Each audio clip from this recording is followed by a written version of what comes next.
So you see your experience in athletics. Yeah. Do you think that's helped you in your coaching style and techniques 100%. in coaching your athletes? 100%. I feel like a friend of mine, even today, James Ellerton, he put a post up saying track and field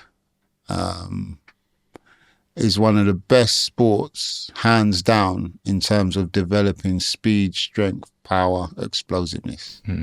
Because especially as a sprinter, they're the main factors that you work on. Yeah. So then taking that 20 plus years of knowledge of trying to, how can I get the best of those elements? Yeah. And then translating that into specifics of somebody's sport. So the way I coach, my framework is like track and field in terms of your speed, your strength, your explosiveness, your fitness. And then I just translate that into the specifics of someone's sport. So if it's a football, okay, we do all of those things, but then we work on lateral movement, we work on accelerating, decelerating, agility. But the framework is like track and field. And I find that had massive success with sticking with that way of training. Because I think, especially with track and field, like we do all of this for very minute gains. Where you give someone who's not exposed to that kind of trainer, their gains are not minute, their gains are humongous. So then people be like that. And, you know, in the beginning, working with guys that are not been exposed to that kind of training and they get these massive gains, they'll turn around and say, he's a guru. No, I'm not a guru. You've just never been exposed to this kind of training where, you know, you're talking over 10 years ago I started doing that, where now you see more and more performance coaches are training and adopting this kind of approach because it gets the best results. Well, you work with, you know, quite a few well-known names. Like, I mean, there's footballers like Chalobah and things like that. I mean, do you add... What do you add to their game in that? Like, is there like, you know, do you add their speed and agility on the pitch as well as that? Yeah. So for someone like a Trevor, it's like I'm working on your athletic development. So he would come in on pre-season and we'd spend maybe a month plus. Yeah. And my job is, how fit can I get you? How explosive? How much stronger can I get you? Can we work on your acceleration, deceleration, all these things so that, you know, especially as a footballer, that's the longest time they really have uninterrupted to work on themselves. So I make the most of it. You know, during the season, you know, they got 2 games a week. There's only so much you can do in the season that can really benefit you. But that pre-season period, you got a 5-week period when you can really make massive changes. So it's just your all-round athletic development with these guys. So a lot of them do like pre-season, don't they? Oh yeah. So most of these guys will come in and do 4 weeks with me and then go to their club and do their pre-season. Wow. Where before old school was like, you go Ibiza, you live it up like a complete... I remember a story, one of your boys. Yeah. I remember a story, what's his name? James Collins. Yeah. Mate. He went Ibiza for the entire pre-season break. He come back the day before pre-season. Wow. That's when he started training. Jesus. Obviously, wow. But where the game's changed now, these guys have maybe a week, go on holiday, whatever, and then they're in. So my job with my ballers over pre-season is like, my job is to send you into pre-season looking the sharpest, the fittest, looking the sharpest. So then you're in the manager's eye, especially a lot of the younger boys, the first year pros, scholars, whatever. That's my job, to send you there so you're sharper than everyone, you're fitter than everyone. Now straight away you're in the manager's eye. So our pre-season comes in, maybe you haven't played a first team game, but because you're training with the first team and you're sharper than bloody everybody else, manager's going to say, I'm going to give him a try in a game. Now, I've put you in that position. Now it's up to you to grab that opportunity with both hands. But my job is to put you in that situation through pre-season. Yeah. And it's, like I said, I've been doing that 10 years plus now. He must have done something right because he got man of the match the other night, didn't he? Mate, I was so chuffed for him. Oh yeah, mate. So I mean, chuffed for him. it's been a back and forth journey for him, isn't it? Mate, I mean, won't go into it, but I don't know what Chelsea were doing. For him to be at that club since 9 and then trying to push him out like that. And then, but cream rises to the top, innit? They ended up needing him back. Exactly, mate. And first game back, man of the match. Well, look, I'll state it, Trevor. If you want to come to West Ham, mate, we've been looking at him for a while, though. We're always linked with him. And I know. Listen, it's his club, innit? Chelsea. Yeah. With Chelsea, like, are you contracted in a way? I'm them? a complete freelancer. Right. So I've been approached by clubs to do work, but I don't want to limit myself. I want to be able to work with as many players as I can and as I want. So I completely freelance. So I think you find a lot of players now more and more of taking it upon themselves to find people outside the club that can help with what they want to work on. So for instance, if you're a player and you go to the sports science department and say, yeah, I really need to work on my speed. Unfortunately, they're probably not going to help you with that because they're so worried about if something happens, I've lost my job here. So then, they might identify that you need to get quicker, but they're not going to actually give you the sessions or take you through speed sessions. So then what players do, they're like, well, I'm going to go and source somebody that can help me. And they take it upon themselves. They pay the person individually away from the club and they get on with what they got to do. Does that worry you though? Like the injury aspect of it? I know it happens in sports. It happens, but luckily enough, because of the background and because especially, the stuff that we went through as athletes, hamstrings and all, you know how to, one, if we're accelerating kind of thing, I'm not going to make them accelerate too far because one, they don't need to be, accelerating and sprinting over 100 meters. They're never going to run the length of a flipping pitch. But I'd make them accelerate only to a point where the hamstrings are not really going to kick in. So 30, 40 meters, we don't even need to go that far because that's a risk of once you get up into full flight running, there's a chance.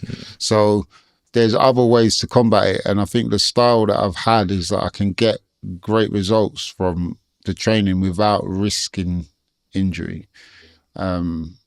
Which is, touch wood. And I ain't had no problems in 10 years from it. Well, how does it sort of work, someone who's not athletic and, you work with musicians? Oh, mate, don't even do it. Like, I'm a sign for Greg's pin-up.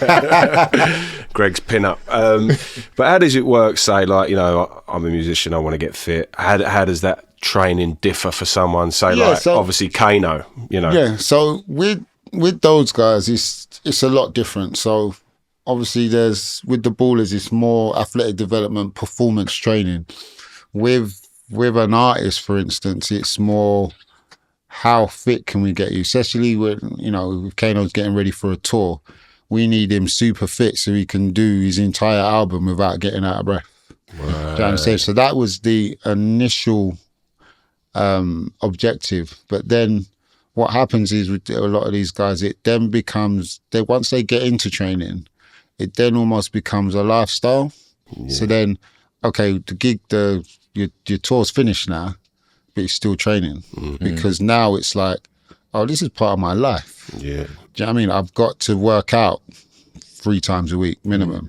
So then, I've been training Kane now for over 6 years. Wow. So you might go a month or 2, he's in another country or he's doing his album or whatever, but then he'll be back and we'll do another stint for like 3-4 months.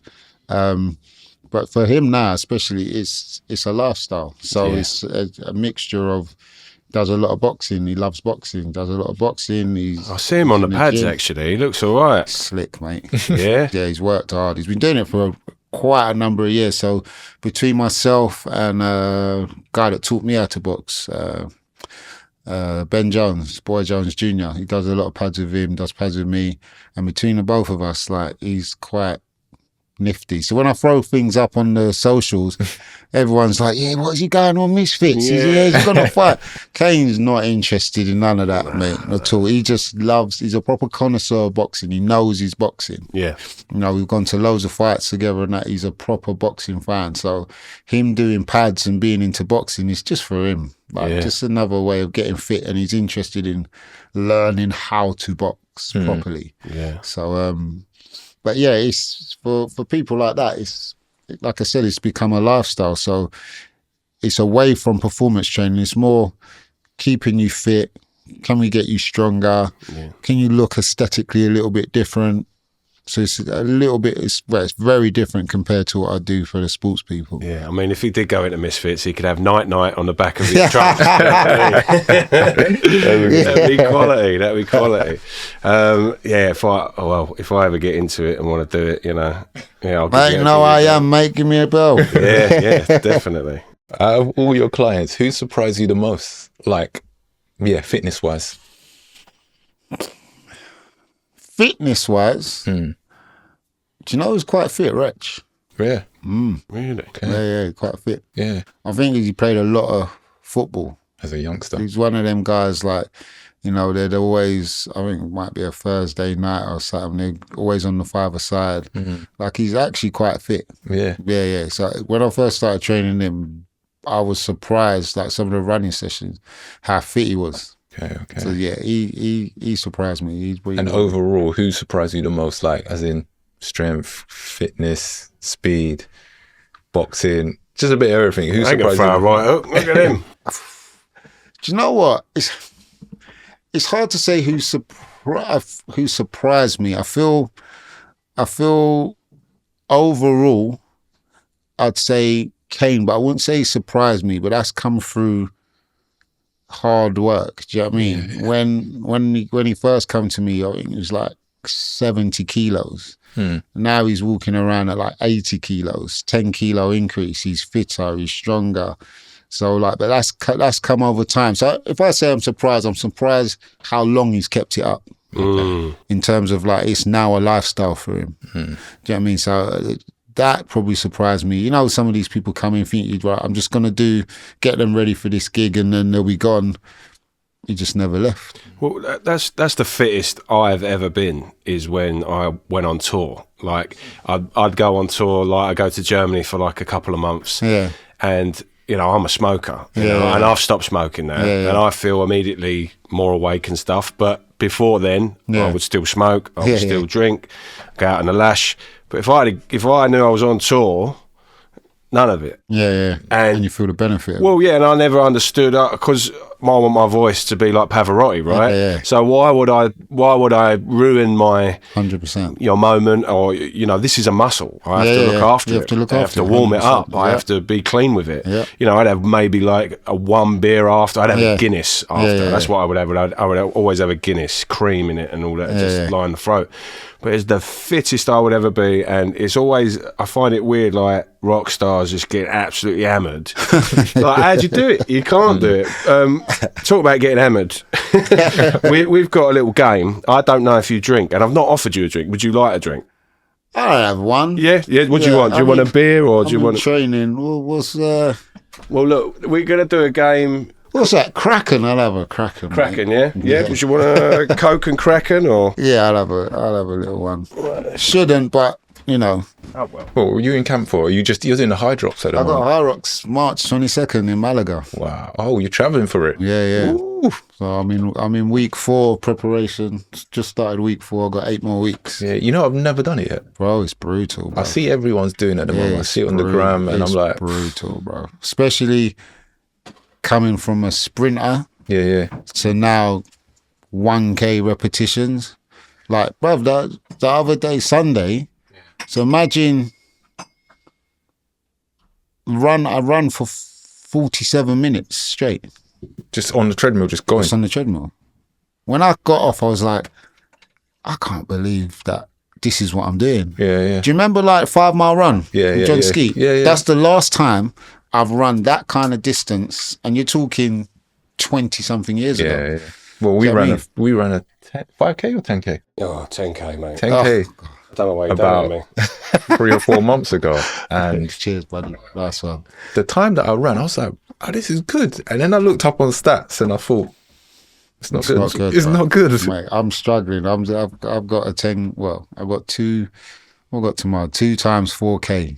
Yeah, With 2 minutes in between. But when I think of these sessions, I'm like, as an athlete back then, you'd be like, absolutely no way. chance. Because remember I told you, innit? I was like, absolutely no way. So when I look at myself now and the sessions that I'm doing, I'm like, wow. it wouldn't have helped us back then, though. Anyway, No, definitely not. Yeah. But it's like you would never even entertain yeah. some of the stuff I'm doing now. Yeah. But do you know what? I proper enjoy it. And I think it's like, because I'm now doing something that's so far out my comfort zone, like being a sprinter now, running, having to pretty much middle distance run.